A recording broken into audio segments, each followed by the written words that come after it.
My name is Christopher O'May, and I work for the law firm of Girardi & Keys.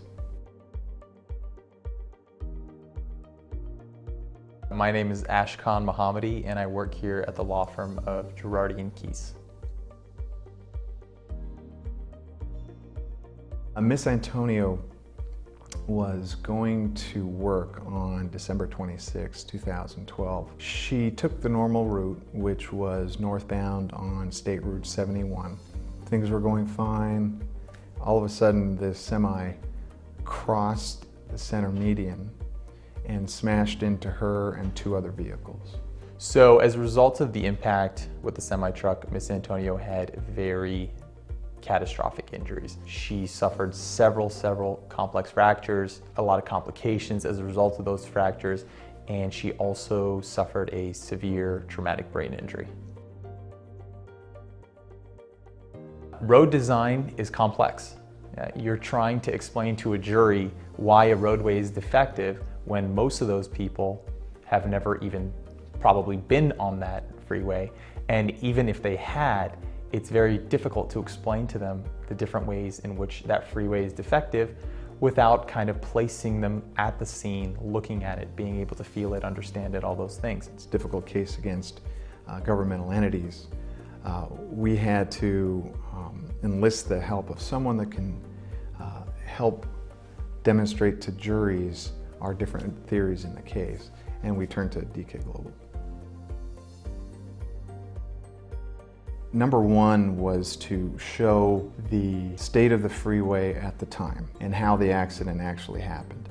And then we wanted to also depict what the situation would have been like if there was a center median there.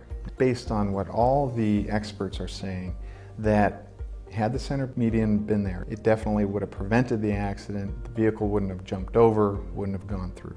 Back in 1990, there was a project proposed by Caltrans to install a median barrier across the entirety of this portion of the SR-71. The problem is that after the project report was approved by everyone, every necessary signature, somebody went through another version of it and changed the parameters of the project to a distance that excluded where this accident happened. And what we hired DK for in that respect was that DK basically built us a presentation that showed both these reports, the initial report that was approved and the subsequent report that someone had edited unilaterally without any approval or justification. And it mattered because it shortened the project just above where this accident occurred. And if it hadn't, there would have been median barrier there and this incident would have been prevented. You need the animators such as DK Global to work hand in hand with the experts, and they did a fabulous job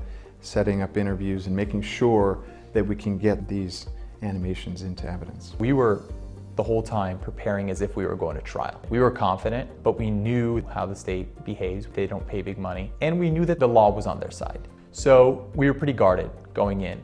We had basically told the state that we would only be willing to mediate if they came in at 7 figures. Pretty much right from the outset, we realized that they were very serious about settling the case. And I know, looking back, that that was due in large part to A, the information we had uncovered, but more importantly, the way that we were prepared to present it at trial. And that, a lot of that had to do with DK. We were able to get $6.65 million for our client. We're really happy with the result and ultimately happy with what DK Global was able to do with the case.